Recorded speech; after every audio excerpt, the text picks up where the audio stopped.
Friends,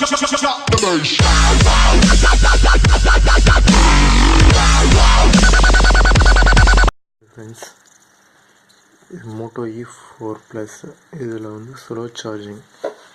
ஓகேங்களா, இது எப்படி ரெட்டிஃபை பண்ணுறதுன்னு நான் சொல்ல வரேன், நோட் பண்ணிக்கங்க. ஸ்லோ சார்ஜிங் மேக்ஸிமம் பார்த்தீங்கன்னா 2 விஷயத்தால் வரும். ஹெட்டால் ப்ராப்ளம் வர்றதுக்கான வாய்ப்பு 1% தான் இருக்குது. பட் ஆனால் சப்போர்டும் கேபிளும் தான் இதற்கு இஷ்யூஸ் ஆகும். ஓகேங்களா,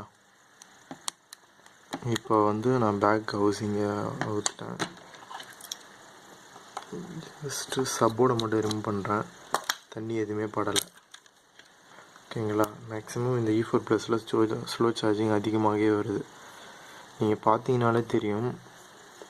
ஓகேங்களா, இந்த பின்னு பாருங்கள், நகர்ந்த மாதிரியே இருக்குது. மோட்டோ E3 பவர்லேயும் இந்த மாதிரி ப்ராப்ளம் தான் இருக்குது, E4 ப்ளஸ்லேயும் இந்த மாதிரி இஷ்யூஸ் தான் இருக்குது. அதனால் இப்போ வர லாட்டிலெலாம் பார்த்தீங்கன்னா இந்த சப்போர்ட் எப்படி இருக்குன்னா, இந்த ஏரியாவில் மட்டும் ரெட் கலரில் வச்சு பேஸ்ட் பண்ணியிருப்பாங்க, ஏன்னா அந்த பின்னு நகர்ந்து வராத அளவுக்கு.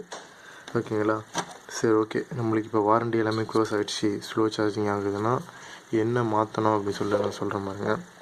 அவ்வளோ தூரம் நீங்கள் செலவு பண்ண வேண்டிய அவசியமே இல்லை. 35 ரூபா கொடுத்து ஒரு கேபிள் ஒன்று வாங்கிக்கிங்க, லோக்கல்லே வாங்கிக்கிங்க, அதனால் பிரச்சனை இல்லை. ஓகேங்களா, இந்த ட்ராக்கு பாருங்கள், செக் பண்ணி பாருங்கள். இந்த ட்ராக் எல்லாமே நகர்ந்து போய் தான் இருக்கும். நீங்கள் எடுத்து செக் பண்ணாலே நகரும். நான் இப்போ ப்ரெஸ் பண்ணுறப்போ ஒரு ட்ராக்குன்னு பார்த்தோன்னா நகரும். இப்போ ஜஸ்ட்டு ஒரு ஃப்ளெக்ஸு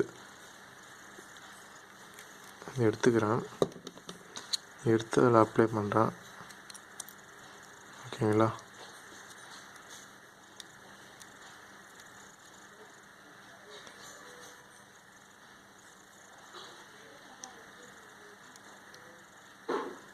ஓகேங்களா, வச்சுட்டு அதிகம் வைக்க தேவையில்ல, லைட்டாக வச்சுட்டு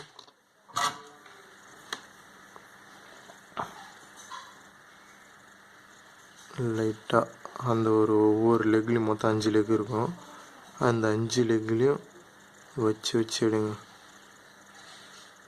ஓகேங்களா, ஒரு 5 லெக்கு தான் வச்சு எடுங்க. மேக்ஸிமம் நீ சர்வீஸ் இன்ஜினியராக இருந்தால் சர்வீஸ் தெரியும் அப்படின்னா மட்டும் இதை பண்ணுங்கள். இல்லை அப்படின்னா ஒரு லோக்கல் ஷாப்லேயே உங்களுக்கு தெரிஞ்சவங்கக்கிட்டேயோ இந்த மாதிரி வச்சு சால்ட்ரிங் மட்டும் வச்சு எடுங்க. வச்சு எடுத்துட்டு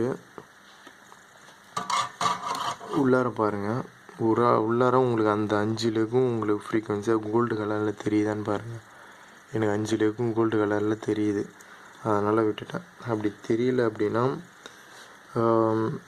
ப்ரெஷ் வச்சு க்ளீன் பண்ணுறீங்களோ இல்லை ஒரு இது மாதிரி ஷார்ப்பான ஒரு மெட்டல் எதாவது வச்சு இந்த மாதிரி வச்சு க்ளீன் பண்ணுங்கள்.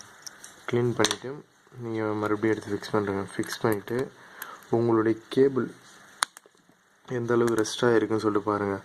மேக்ஸிமம் உங்களுக்கு கேபிளையும் மாற்றிடுங்க, ஏன்னா சப்போர்டு நீங்கள் சர்வீஸ் சென்டர் மாற்றுறீங்க அப்படின்னா 1300 ரூபா பில் பண்ணுவாங்க, அதாவது 1300. ஓகேங்களா, அதனால் 1300 நீங்கள் பில் பண்ணக்கூடாது, ஈஸியாக ரெடி ஆகணும் அப்படின்னா இந்த மாதிரி பண்ணுங்கள். வாரண்ட்டி இல்லாத அவுட் ஆஃப் வாரண்டியில் இருக்கிறது. ஓகேங்களா, பண்ணிவிட்டு கேபிளை மட்டும் மாற்றிடுங்க, உங்களுக்கு 100% ஸ்லோ சார்ஜிங் சால்வ் ஆகிடும். ஓகேங்களா, தேங்க்யூ ஃப்ரெண்ட்ஸ்.